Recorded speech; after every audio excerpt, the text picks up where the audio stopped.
தீபாவளி பண்டிகைக்கு இன்னும் 10 நாட்களே இருக்கக்கூடிய நிலையில் தமிழ்நாட்டின் பல்வேறு பகுதிகளில் பலகாரங்கள் தயாரிக்கும் பணிகள் தொடங்கி விறுவிறுப்பாக விற்பனை நடைபெற்றுக் கொண்டிருக்கிறது.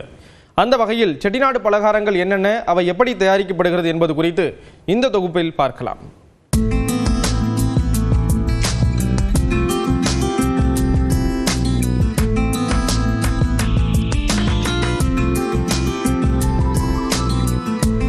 சிவகங்கை மாவட்டம் காரைக்குடி சுற்றுவட்டார பகுதிகளில் தயாரிக்கப்படும் செட்டிநாட்டு பலகாரங்களின் சிறப்பே ஒருமுறை பயன்படுத்தும் எண்ணெயை மறுமுறை பயன்படுத்தாமல் தயாரிப்பதுதான். இயற்கை முறையில் தரமான பொருட்களை கொண்டு பாரம்பரிய முறைப்படி கைப்பக்குவத்தில் தயாரிப்பதால் செட்டிநாட்டு பகுதியில் தயாராகும் பலகாரங்கள் ஒரு மாதம் வரை கெட்டுப்போகாமல் இருக்கும்.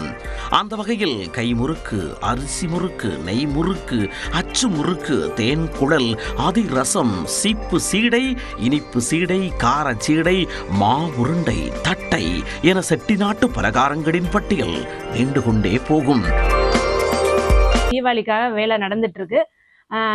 என்னென்ன பலகாரம்னா தேன் குழல் இருக்கும், சீடை, சீப்பு சீடை, தட்டை, மணவளம் இருக்கும், ரிப்பன் பக்கோடா இருக்கும். இது இல்லாமல் ஸ்வீட் ஐட்டமும் செய்வோம். இப்போ தீபாவளிக்காக இந்த பலகாரம் செஞ்சுட்டு இருக்கோம்.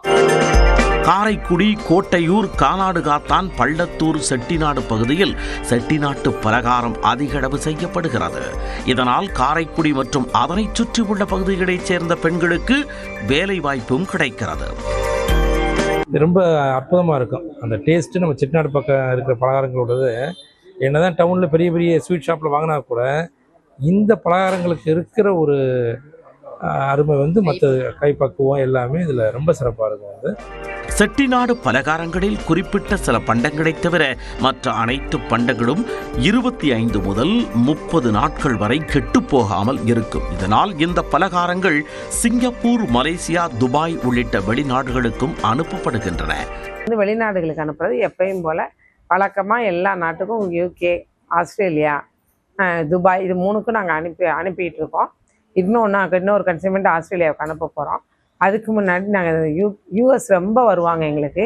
இவங்க எல்லாரும் விட US இருக்க மக்கள் நிறைய நம்ம பலகாரம் தான் வச்சு சாப்பிட்டாதான் அவங்களுக்கு தீபாவளி கொண்டாடின மாதிரி இருக்கும்னு கேட்பாங்க. தீபாவளி அன்று நண்பர்களுக்கு விருந்தளிப்பது, புத்தாடைகள் எடுத்து கொடுப்பது போன்று செட்டிநாட்டு பலகாரங்களையும் கொடுத்து மகிழ்வது என்றும் தொடர்ந்து வருகிறது.